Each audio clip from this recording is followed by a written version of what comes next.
The modern golf driver is one of the most technologically advanced pieces of sports equipment in the consumer market. Adjustable weighting systems, carbon fiber crown construction, twist-face technology engineered to correct off-center strikes, multi-material bodies designed in wind tunnels. The two dominant publicly listed equipment companies, Acushnet Holdings and Topgolf Callaway brands, reported combined annual revenues exceeding $6 billion in 2024, confirmed by their respective SEC filings. By every commercial measure, the equipment industry is thriving. But the body that writes the rules of the game has spent more than 5 years trying to undo what the equipment industry built. Not because the technology fails, because it works too well. And in December 2023, after 3 years of formal consultation with manufacturers, the USGA and the R&A announced a rollback of the golf ball that would make most of the balls currently sold at professional level non-conforming by 2028. So here is the question this video is built around. Who actually controls what goes in a golfer's bag? The manufacturers building the equipment, the governing bodies writing the rules, or the market that keeps buying regardless of what either of them decides? Here is the story most people believe about golf equipment. Technology got better. Players hit it farther. Governing bodies, the USGA and the R&A, stepped in to manage the distance problem. That is a debate about tradition and innovation. Two conservative institutions trying to hold back progress. A tension as old as sport itself. And there is truth in that framing. In 1980, the first year the PGA Tour officially recorded driving distance statistics, the tour average was 256.89 yards per drive, as confirmed by the PGA Tour's own statistical archive.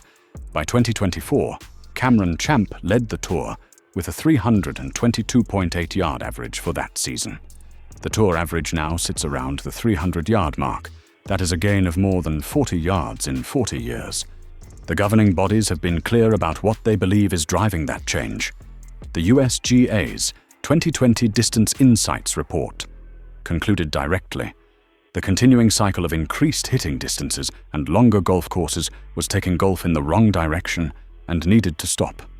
The report drew on more than 100 years of data and a library of 56 supporting documents, confirmed by the USGA's own press release at the time. The conventional story says the governing bodies are trying to do the right thing. The manufacturers are resistant. The debate continues. That story is not wrong, but it is incomplete because it leaves out the most important part. This is not just a dispute about tradition versus innovation. It is also a dispute about revenue. Consider the commercial reality. Acushnet Holdings, the parent company of Titleist, the most played ball brand in professional golf, reported net sales of $2.46 billion in 2024, up 3.2% year-over-year, confirmed by their SEC 10K filing. The Titleist Pro Warth1 and Pro V1X are the dominant golf balls on the PGA Tour. Any rollback of ball specifications does not merely change equipment. It renders the most commercially successful golf ball in the world non-conforming for professional play. Acushnet's CEO David Maher made the financial stakes explicit in March 2023 when he responded to the USGA and R&A's proposed model local rule. As NBC Sports confirmed, quoting his official statement directly, Maher raised concerns about the unity of the game and flagged that the changes would mean manufacturers would need to develop and market multiple product lines simultaneously. The PGA Tour made the commercial conflict even clearer.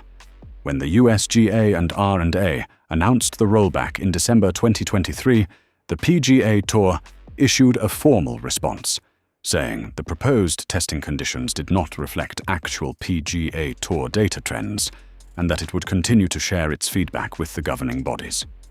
This is not a debate about how far a golf ball should fly. This is a debate about who controls the commercial architecture of the game. 3 separate power centers are pulling against each other. None of them controls all 3 variables at once. The first is the equipment manufacturers. Acushnet and Callaway are the two largest publicly listed golf equipment companies in the world, with combined revenues exceeding $6 billion in 2024. Both file public accounts with the SEC. Both have shareholders and investor expectations built around product innovation cycles. For equipment manufacturers, that business model depends on upgrade frequency. Players buying new equipment because each generation promises measurable performance gains. A rollback of ball standards does not simply reduce distance. It restructures the entire product development pipeline, potentially invalidating inventory already in production. The second is the governing bodies.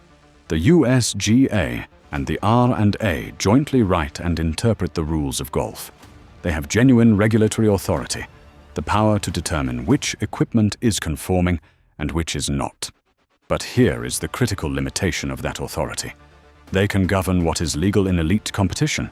They cannot govern what a recreational golfer buys at a retail shop, as Rory McIlroy said in interviews following the rollback announcement. The equipment manufacturers and tour professionals didn't want bifurcation, and so the USGA ended up rolling the ball back for everyone. The governing body's own preferred solution, a professional-only rule, was rejected by the parties they most needed to cooperate. The third is the PGA Tour itself. The tour sits between the governing bodies and the manufacturers, with commercial relationships on both sides. It has equipment sponsorship agreements with manufacturers. It also holds the most detailed record of what tour players actually hit and how far, its own ShotLink data. When the rollback was announced in December 2023, the tour confirmed it did not support the proposed testing parameters and would continue sharing its feedback with the governing bodies. 3 power centers, 3 sets of commercial interests, no single entity in control of all of them simultaneously. What happened after the December 2023 announcement is the most revealing part of this story. The USGA and R&A had originally proposed a professional-only model local rule, a bifurcated standard, creating one ball for elite play, another for recreational golf. That proposal was withdrawn before the December announcement, after significant pushback from manufacturers, the PGA Tour, and the PGA of America. The December 2023 announcement set a 2028 implementation date for elite competition and 2030 for recreational golf. Then, in January 2026, the USGA and R&A were reported to be reconsidering the timeline entirely. As reported by Golf Digest in January 2026, the governing bodies were now exploring moving both dates to 2030, a single unified date for professional and recreational golfers, removing the 2-year phased window that had created operational complications for manufacturers and club professionals. The USGA's Chief Governance Officer, Thomas Pagel, told Golf Digest the objective was to retain the unity that everybody had told them was critically important. Every decision since the 2020 Distance Insights report has been shaped by feedback from the commercial interests the governing bodies were trying to regulate, and at every step, they have had to negotiate the terms of their own rule. And throughout all of it, the manufacturers kept selling.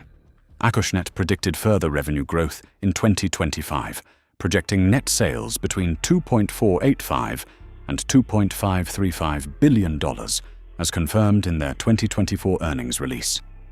There is no clear evidence the distance debate has slowed the market. The USGA can change the rules of elite competition. It cannot change the rules of the consumer market. USGA CEO Mike Wan described the rollback in April 2025 as a nothing burger for most recreational golfers in a Golf.com podcast interview, meaning 5 yards or less of distance change for the average player. That framing is a concession to commercial reality. A rule that meaningfully reduced recreational distance would face a market rejection the governing bodies have no mechanism to manage. Meanwhile, Rory McIlroy, speaking to the Fried Egg podcast in comments confirmed by Yahoo Sports in January 2026, suggested the difference may be minimal by the time the rollback is implemented, and that it is very hard for the governing bodies and the regulators to stay ahead of the equipment manufacturers. He is describing an arms race with a structural advantage built in. The manufacturers have R&D pipelines, capital, and commercial incentive. The governing bodies have regulatory authority, but no commercial leverage. Every time a standard is tightened, the innovation cycle begins on a new workaround. The Tour sits between them. Its sponsors include equipment manufacturers. Its commercial product depends on the spectacle distance creates. Its own data shows gains have slowed since the mid-2000s, but not reversed. This is not a problem a rule change alone solves. The rollback was formally announced in 2023. The implementation date is already moving. The ball is still flying, the same distances. It was when the USGA first declared those distances undesirable. So who actually profits when drivers get longer? The honest, sourced answer is everyone in the short term, and the governing bodies risk losing authority in the long term. The manufacturers profit directly. Acushnet's revenue grew again in 2024. Distance sells. Growth follows. The Tour profits indirectly. Distance creates spectacle. Spectacle creates viewership. Viewership creates broadcast revenue. The Tour's commercial relationship with the distance narrative is not neutral. The governing bodies, the USGA and the R&A, are the only parties in this structure who are actively working against the direction the market is moving. They have regulatory authority. They do not have commercial leverage. And every accommodation they have made, from withdrawing bifurcation to extending timelines to softening the recreational impact, has been a concession to the parties they are trying to regulate. The rollback is coming. The USGA and the R&A have confirmed it. The implementation date is moving.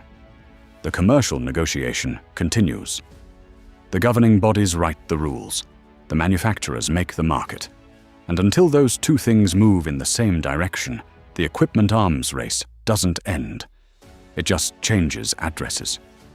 If you want more content like this, the verified numbers, the institutional conflicts, and the commercial forces beneath the leaderboard, subscribe to Legacy Wedges. The game is changing. Let's make sure we understand why.